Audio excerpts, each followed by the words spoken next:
6월 23일 일요일에 한동훈 전 비대위원장이 국민의힘 당대표 출마를 선언했습니다. 이것을 그냥 두고 보면 안 되겠다고 생각하는 사람들이 있습니다. 월요일과 화요일 이틀 연속으로 비판의 목소리가 나왔는데요. 도서관에서 한 전 위원장이 책을 보고 있는 사진이 언론에 공개될 때보다는 더 확실하고 선명한 반응들이 나오는 것 같습니다.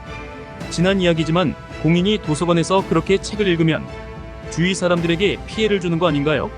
월요일에 홍준표 대구시장은 페북에 당대표 출마를 선언한 한동훈 당대표 후보를 향해 얼치기 후보가 정권을 흔들고 있다는 쓴소리를 남겼습니다. 아니죠, 쓴소리가 아니라 이 정도면 차라리 욕에 가깝죠. 홍 시장은 이미 총선 참패로 정권을 흔들어 놓고 당마저 정권을 흔들면 이 정권 온전하겠나? 라며 대답 없는 질문을 던졌습니다. 한동훈 후보가 정권을 흔들고 있다고 홍 시장이 이야기한 까닭은 한 후보가 대법원장 등이 특검을 추천하는 제3자 특검법을 제안했기 때문인데요. 홍 시장은 한동훈 후보가 대표가 된다 한들 앞으로 선거도 없고 공천권도 없다. 그래서 허수아비가 된다는 거다라고 했습니다. 그리고 마지막으로 홍 시장은 본인 특검 받을 준비나 하라라고 한동훈 전 비대위원장의 뼈에 사무칠 멘트로 마무리했습니다. 홍준표 대구시장이 한동훈 전 비대위원장에게 한 이런 비판을 접하고 무엇보다 먼저 들었던 생각은 현재 국민의힘 사람들 누구나 정말 최혜병 특검법을 두려워하고 있구나입니다. 그리고 홍 시장이 보기에도 지금 정권은 조금만 흔들어도 무너지는 게 분명한 모래성 같은 정권인 것이죠. 그리고 이 기사를 통해 놀란 것은 홍준표 시장의 어휘구사력입니다.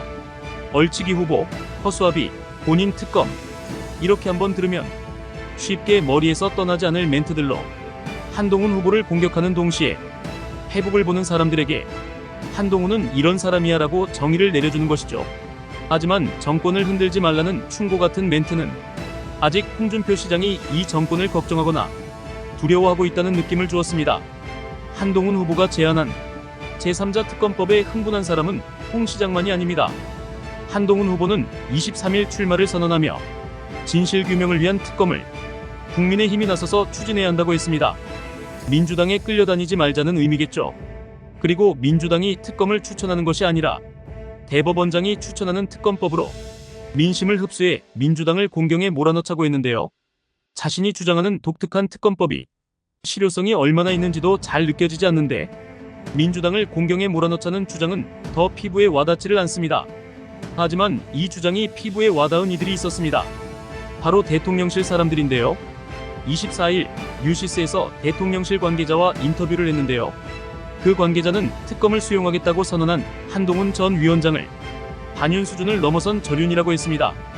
정말 최혜병 특검이 무섭긴 무서운가 봅니다.